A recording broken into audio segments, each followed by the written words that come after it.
Bafowethu sanibonani sizwe sasemzansi sizwe samabhinca.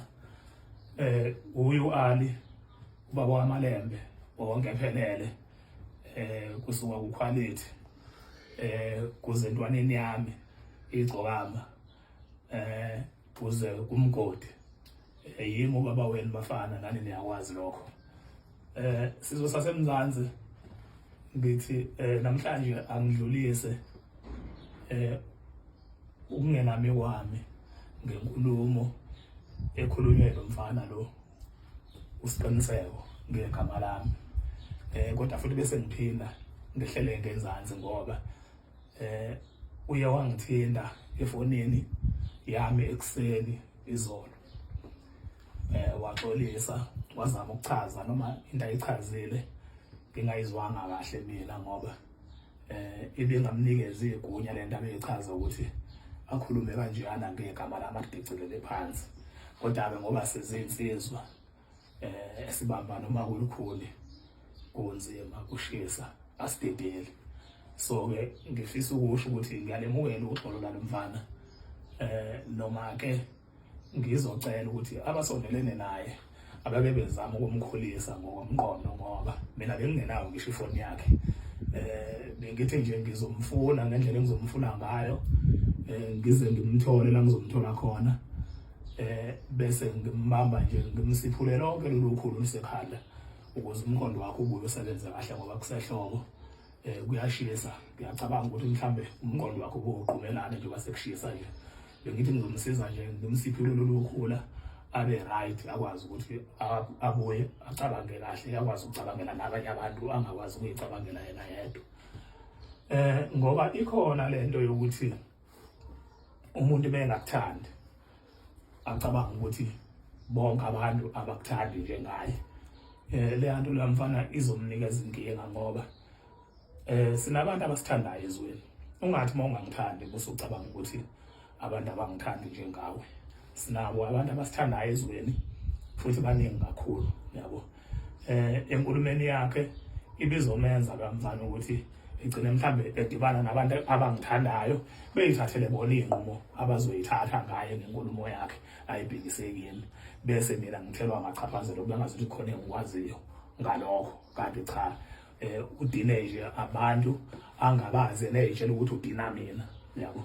Futhi ngiyacela bafowethu ukuthi iphele lento yokuthi makwenzekile thina njengamaciko mhlambe sagxobana, sanyathelana amakhona sase sithi ukutingelana, sithi thina noma sesibuyisene sesi right. Nina abalandeli bomculo kaMaskandi ningafuni ukwedlulisa lonto leyo, nifune ukuthi engathi ingahlala iphila, singahlala singezwene. Ngiyanibona nina abalandeli bakaMaskandi ukuthi ninayo lento yokuthi nifuna ukuzonda umuntu impilo yenu yonke owayengaxabene nalo, owayethintana mhlambe neqhawe lakho, futhi sebeyilungisile into yakhona, sebe right bona, sebekwazi ukuhlala ndawonye, bedle ndawonye, bexoxe ndawonye, kube mnandi. Kodwa nina lokhu nibambelele ekutheni wathi eqhaweni lami, ekubeni nalelo qhawe lakho nalo lalenazi izinto elalishilo kuloyo muntu loyo. So bafethu imbi lonto leyo. Ngiyacabanga kodwa ukuthi yenziwa ukuthi isikhathini samanje abantu esiphila nabo bakhula kule minyaka yamanje ama-2000, la kungasadliwa khona iphaphu, la kungasaqhathwa khona abafana, la kungaseluswa khona. Abantu abakhula ngalezi ikhathi kuseluswa, kusaqhathwana, kusafundiswana ubunsizi ukuthi umsizwa yini. Angicabanga ukuthi banayo leyo nto engqondweni yabo ngoba ngalezi ikhathi esakhula ngazo thina sakhula ukwekuliwe ngisho izimbi zeyigodi, ngisho izimbi zemizi kujikelana omakhelwane, kuliwe kubulawane, kubangwa amasimu lezo. Kodwa into yakho leyithi mayisikhuziwe iyadlula, inkosi yayeqeda. Akekho umuntu owayeqhubeka ebambe leyo nzondo leyo. Uthola ukuthi kunomuntu owakini owaziyo ukuthi ubani noma bengekho emhlabeni wabo lawo ubani, kodwa emqondweni wakho kuhlale kusebenza ukuthi kwakunesizathu phela kwakuliwa kubanga into ethile kodwa isadlula.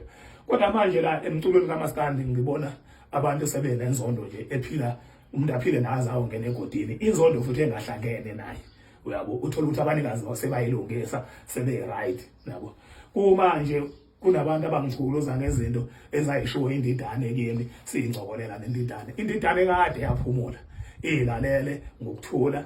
Kodwa manje khona abantu abasebenzisa izinto eyayizisho kimi, nami kukhona izinto engangizisho kuyo, yabo. So engingazi manje noma bafuna manje mina ngiphendulwe kibo yini izinto engabe ngiyiphendula kuNdidane, ngizisho kibo yini izinto engabe ngizisho kuNdidane, ngoba phela mina uNdidane sasincokolisana isaphila, isho lokho ekushoyo nami ngisho lokho engikushoyo, masihlangana futhi kube mnandi, izinto zakhona ziphenduke zibe yihlaya, siyixoxele ngazo, siyijabulele kube mnandi.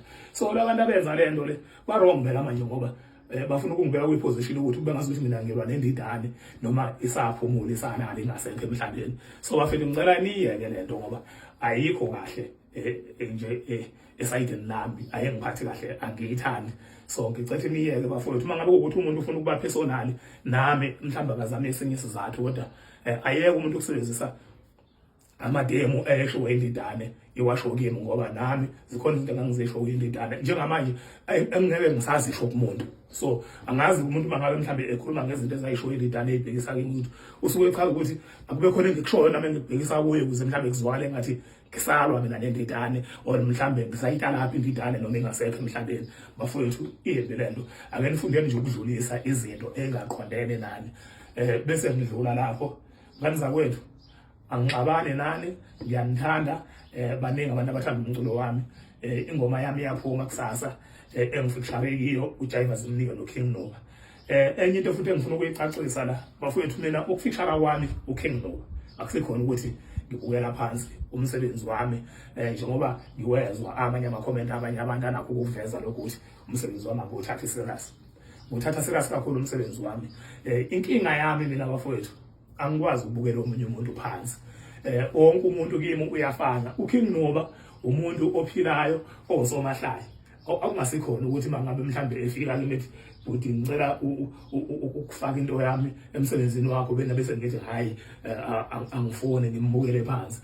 uKing Noba umuntu ufana nawo wonke umuntu, alright, futhi umqondo wakho uyaphila, uyasebenza kahle, ingoma yami akukho la iyona yakhona. Ingoma yami uthi uyilalele imnandi, mengene uthi uKing Noba akwenza ube nesimile ngoba vele uzohleka ngoba usomahlaya. Ukuthi mhlambe mina ngake ngadala iNdidane ngokuthi ilibe lamahlayo omadlophuthi siyingcokolela neNdidane, kwakungachazi phela ukuthi iNdidane yayironga lokho eyayiwenza, nayo yayinandisa umsebenzi wayo, kodwa ngoba sasithelana ngesaladi nayo sidlalisana, ngangengcofa ngalokho, kodwa ngangingachazi ukuthi mina ngeke ngakwenza mangisibona isidingo salokho. So yiyo lento engizama ukuyichaza ukuthi abantu abahlukane nokuthi bethatha izinto esazenza neNdidane beyiphilise bona ukuthi iNdidane ibingasekho, yabo. Bafowethu ngiyanithanda kakhulu, ngicela ukuthi ingoma yami mayiphuma nisupporte bafowethu, ngiyacela kakhulu, imnandi nizoyizwa, ngicela ukuthi ngeniyilandele, niyidownloade, izotholakala kusukela kusasa ku-YouTube na ku-Spotify, izobe ikhona. Ngicela ukuthi bafowethu leya ngoma igelwe imanga, ngoba ngempela nokuculwa kwakhona futhi kugelwe imanga. Ngiyabonga bafowethu, niphile nonke sizwe samabhinqa, ngiyanithanda kakhulu. Siqiniseka umfana kaMvelase, anginankinga nawe mfana omdala, ibambe nje kahle into yakho, uzama ukuyisekela iphile, ungabusudlova ngale ndlela, ngoba phela kabiyami umsebenzi lo esiwenzayo na sesiphila ngawo. So kumele kungasuke emqondweni wakho lokuthi lo msebenzi esiwenzayo siphila ngawo. So akufanele ukuthi ukhulume uze weqe mfowethu usidicelele phansi ngale ndlela, ngoba into eyenza ukuthi ngize ngiqaphele mina kimi ubungaqali, uhlala kimi nje usho lokho nalokho okungekho right ngomsebenzi wami. Khumbula phela ndoda ukuthi la siyasebenza, so akufanele usidicelele phansi kabendana, uphile lapho Nkunzi. Ngiyabonga.